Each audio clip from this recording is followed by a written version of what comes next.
In your opinion, does it constitute blasphemy, and should it carry a death sentence to publish, for instance, a cartoon of the Prophet? Whatever was done in Danish newspaper, I agree. Danish is not an Islamic country. And there is no right of any Muslim community to claim Islamization of Denmark. Sharia is not to be enforced in Denmark. Islamic laws and penal system is not to be enforced in Denmark. So it will never be applied here. This is just a matter in the Islamic countries. I believe in democracy. Parliaments have their own choice to make the blasphemy laws or not to make. What kind of punishment they want to formulate and what kind of not.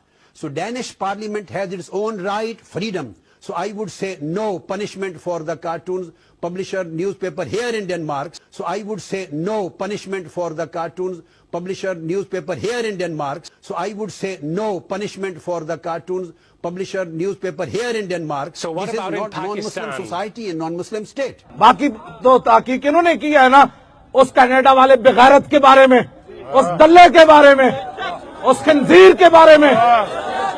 وہ دلہ ساری زندگی حضور کا کھایا اور ذلیل جب وقت آیا حضور کی عزت پر پہرا دینے کا تو پادریوں کے جھولی میں جا کر بیٹھا.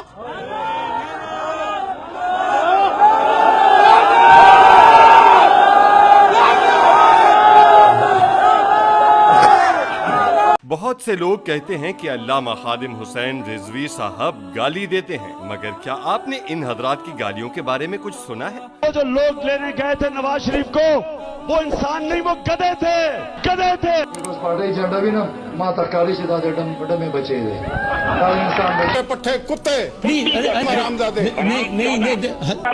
تمہاری کیا کوالیفکیشن بنے ہوئے ہو؟ چوتیا آدمی بھرمت کرتے ہو. تیرا باپ 430 تھا، تیرا سارا خون کتوں کا خون ہے. بات صرف گالیوں تک ہی محدود نہیں، بلکہ نوبت کبھی کبھی ہاتھا پائی تک بھی پہنچ جاتی ہے. ہمارے دین میں اعمال کی بنیاد نیت پر رکھی گئی ہے، تو یہ دیکھنا بہت ضروری ہے کہ گالی دینے والا گالی کیوں دے رہا ہے.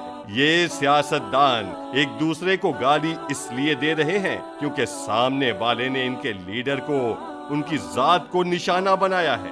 اس لیے ہاتھ اٹھا رہے ہیں کیونکہ بات ان کی ذات پر آ گئی.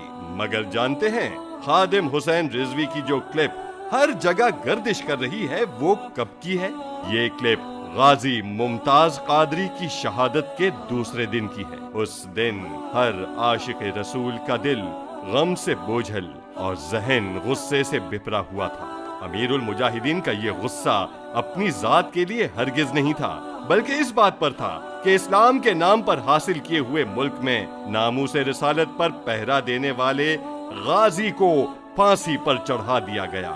جس شخص کو امیر المجاہدین نے دلال کہا وہ طاہر القادری ہے، جس نے مغرب کو خوش کرنے کے لیے ناموس رسالت پر اپنا موقف ہی تبدیل کر دیا اور اس قانون کی مخالفت کرنے لگا کہ جو بھی گستاخی رسول کا مرتکب ہو، مسلمان ہو یا غیر مسلم، مرد ہو یا عورت، جو گستاخی رسول کا مرتکب ہو اس کی سزا قتل ہے.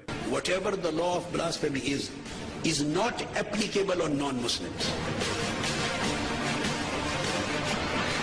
It's not applicable on Jews and Christians and other non-Muslim minority. It is just to be dealt with Muslims.